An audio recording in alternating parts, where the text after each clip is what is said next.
Hey everyone, and thanks for jumping back into the cryptoverse. Today we're going to talk about Bitcoin and just kind of take a step back again, look at where the broader picture is.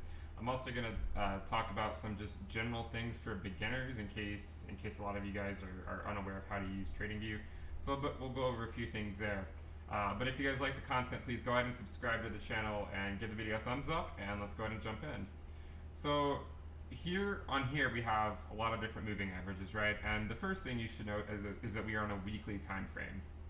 So because we're on the weekly time frame, we have all these different moving averages, right? So this one, this first one over here, if we go to see the indicator arguments, you can see this is the 20-week moving average. This is the yellow line, so the yellow one that kind of cuts through. This is the moving average that I personally use, right? For just in general for identifying, say, like, a bull market and seeing support on those at the 20-week during a bull market, okay? And that's why even in present times, people are getting greedy, I can tell, but eventually we will retrace. Like, we will come back to the 20-week moving average. It's just a matter of when.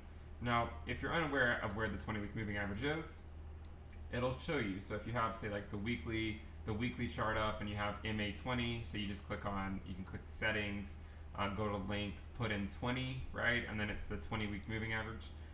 And you can see exactly where it is, and it'll show you what the price is. So it's at 94.48. You can then go to other moving averages like 50-week, 100-week, 200-week, 300-week. If you're unaware of how to add these to the chart, then just go up here, click that, and you can type in moving average, right? You can type in moving average. They have a whole lot of other indicators you can use as well. But if you're just looking to get the moving averages up here, then it's fairly simple. So just click on that symbol. It pulls up your moving averages, and then you can see where they are. So the nice thing too, right, is one of the most common questions, and I know I recognize that a lot of people watching my content will not actually get any value out of me going over this, but just for the people that do, this video is for you. So the nice thing is that if you just switch this to day, then these moving averages are now the 20-day moving average, the 50-day, the 100-day, the 200-day, and the 300-day moving average. So then you can see how they line up right now. And there are times, and it's not as great of an indicator, right? But there are times when Bitcoin is super bullish where you'll see the 20-day moving average hold its support, right? But then when it starts moving sideways, it's basically like, whatever, it doesn't really matter. But again, over here, when it's really bullish, you can see the 20-day moving average holding that support. So this is a 20-day versus a 20-week. The way to toggle between the two is to just come up here, and then you can choose your time frame. You can also do the monthly time frame, right? And look at it on a monthly scale. And then you can see it, from a much broader perspective in terms of these monthly candles. And note that the reason why the 100 and 200, why at least the 200 and 300 month moving averages are not on here is because on this chart, which is using Bitstamp, there's not enough data to go back 200 weeks. So the 200-week moving average, or the 200-month moving average, just simply doesn't exist yet. So this is, I hope this is useful for some people watching the show. So again, the daily moving average, you can see where we currently are. So the price, right, is 12,063. The 20-day moving average is currently at 11.6. And you can see we actually did hold kind of some support there. There were 3 wicks down to the 20-day. Not that it's really that important, right? If you can see that back in this region, we held it as support this time, but we failed to hold it the second time, and then we just moved sideways for a while. So this is why I typically stick to weekly averages, because I think that the longer the time frame, the more powerful the trend is, right? The more important the trend is.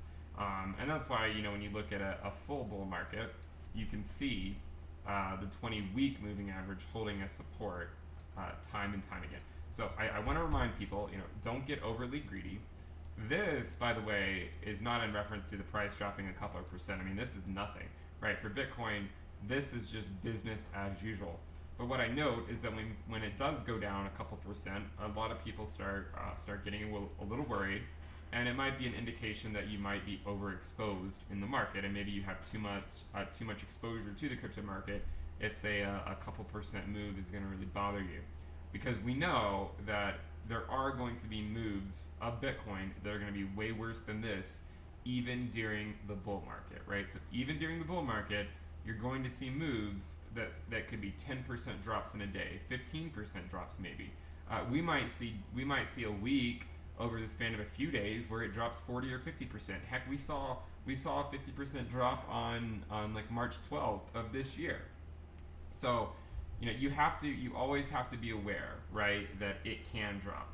Now, if you're new and you don't really know how to work these moving averages, hopefully that this video will at least provide some introduction to it. You just go to TradingView. If you're not sure how to get to Bitcoin, you just type in Bitcoin USD, and you can pick from a number of different exchange data, different places, Bitstamp, Coinbase, Bitfinex, and so on and so forth. So that's how you pull it up. If you want to switch to a different chart, you can just type in like Ethereum USD, so ETH USD, and then you can pull up that chart. So TradingView I think is a useful tool. So if you're curious what these moving averages are, and the reason why I know that a lot of you are is because a lot of people ask me, hey, what's the moving average? Well, you can look at it yourself. You just go to TradingView and pull these moving averages up. So on the bearish side, like if we were to fall, right? If we were, which I'm not saying we will. I mean, as far as I'm concerned, Bitcoin is still fairly bullish until we see any type of strong reversal. And what that means is it falling below the 20-week, right? The 20-week right now is at $94.47, so almost $9,500.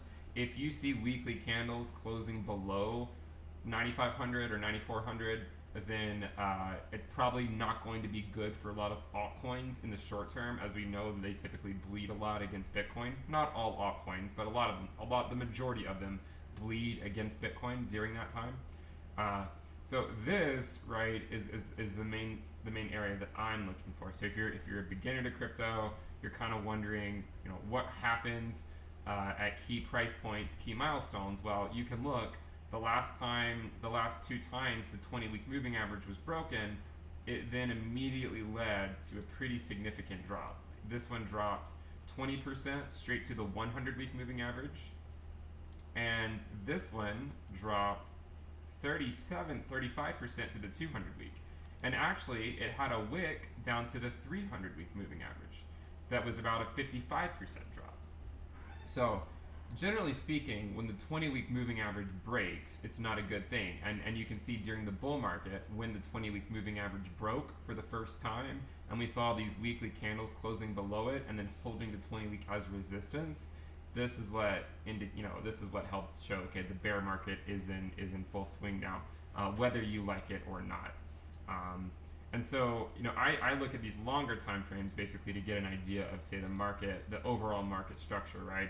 And as we pointed out before, if you are new to crypto and these price swings are a little too much for you, one of the great things you can do is simply hide the price, right? The price, as we know, is just noise. Look at the moving averages over a longer period of time. Look at their general trends and try to get an idea of how they interact with one another. We know that the last time the bull market, this bull market over here started, was around this point. Okay, it was around this area here where the 20-week moving average held as support. It was after the 20-week had already crossed the 50-week and the 100-week. You can see that we were already above the 100-week, and now we're going above the 50-week. So we're basically back into that scenario where the 20-week is higher than the 50-week, than the 100-week. It's higher than these other moving averages, which I think is really bullish, right? You want the shorter-term moving averages to be higher than the longer-term moving averages. So what I'm looking for now is for, as we showed in another video, I would expect the 100-week and the 200-week to potentially start converging a bit more over the next several months. We'll see what happens. I mean, obviously it depends on what the price does, but the reason I think that there's a good chance it will start converging more is if you take a measured move from the current day and you go back, 200 weeks, you're starting to replace, a $600 Bitcoin with a $12,000 Bitcoin. Now we know that the 100 week doesn't take into account this data anyways, right? The 100 week only takes into account data back to say this region here, where Bitcoin was around 6K or so. So it's going to take a lot more. Obviously this is going to go up quickly though, right? This is where it goes parabolic, and so there is a chance, right, depending on the short-term price movement, that you see the 100 week and the 200 week converge, right, like they did in the last cycle. So something like something like this, right? And then the 20 week potentially holds as support, and then we continue on up. So we're obviously gonna watch out for this. Remember, lengthening cycles, I believe, are the name of the game. We have a lot of videos on that. See the pinned video on the channel if you want, what I consider to be evidence of lengthening cycles, and the reason why, because I believe lengthening cycle theory is true, that it's really important to take advantage of bubbles that form, especially now when I still feel like we're several years away from the theoretical peak. Like we might have several bubbles along the way, and you can choose to ride those out, and that's fine. If you're wanting to avoid taxable events, that's fine, because you do have to pay taxes on every crypto to crypto trade as well. It's not just crypto to fiat; it's also crypto to crypto. So just take that into consideration. Maybe if you're new to crypto, if you're new to charting, pull up TradingView. Pull up a chart and put on some moving averages, right? I mean, it's the simplest. A moving average is basically like the simplest thing you can plot. So check it out. If there's enough interest in these types of videos, which I kind of doubt, but if there is, maybe I'll make more showing other videos on kind of back to the basics, in a sense, and how you can use it, right? Without having to rely on me or someone else tell you what these moving averages are, right? You can just pull up TradingView. Go to Bitcoin. In fact, if you want to go to the BLX, that's what I usually use. So the BLX is the Brave New Coin Liquid Index for Bitcoin. So I recommend going here. It only shows daily data, so it's not going to show you the real-time price movements like some other ones will. But the nice thing of the BLX is that it goes back all the way to 2010. So you can really see a lot of these long-term moves. And in fact, if we switch to the monthly chart here, I guess it's the same. So if you look at the monthly chart, I mean, it basically allows you to see these longer term moves in the market, and you can even see here there was a convergence between the 20 week or the 20 month and the 50 month in this region, which was going into the bull market, right? And then maybe we'll see something like that over here, where the 200 week continues to come up. Maybe the 20 week goes up in the short term. Maybe it comes back down, does something like that, and then they converge, and then or the 20 month, and then we continue on up our merry way. So as we've said before, right, this is just business as usual. I hope this video has been informative to at least one person, because if it's informative to at least one person, then I think that's a winning situation. So if you guys like the content, please subscribe to the channel, give the video a thumbs up. Let me know what you guys think about it in the comments below. And as a reminder, if you want access to the premium list, you can check out my website, intothecryptoverse.com. You'll get access to a weekly report, a weekly premium video, a Google Sheets risk dashboard, which is what I use to trade, a strategies dashboard, a private Telegram channel, and a private alerts channel. So you get a lot of stuff. You can pay for 6 or 12 months with crypto and get a discount. Remember, the prices are going to be going up this month or next month. So if you want to get access to the price to this content and be grandfathered in at the lower price, then I would encourage you to go ahead and sign up, because later on the new people are going to have to pay the higher price. And again, you can always go to patreon.com/intothecryptoverse if you would prefer to sign up there as opposed to my website. That'll wrap it up. I hope you guys enjoyed the content. Bitcoin, back to the basics. See you next time.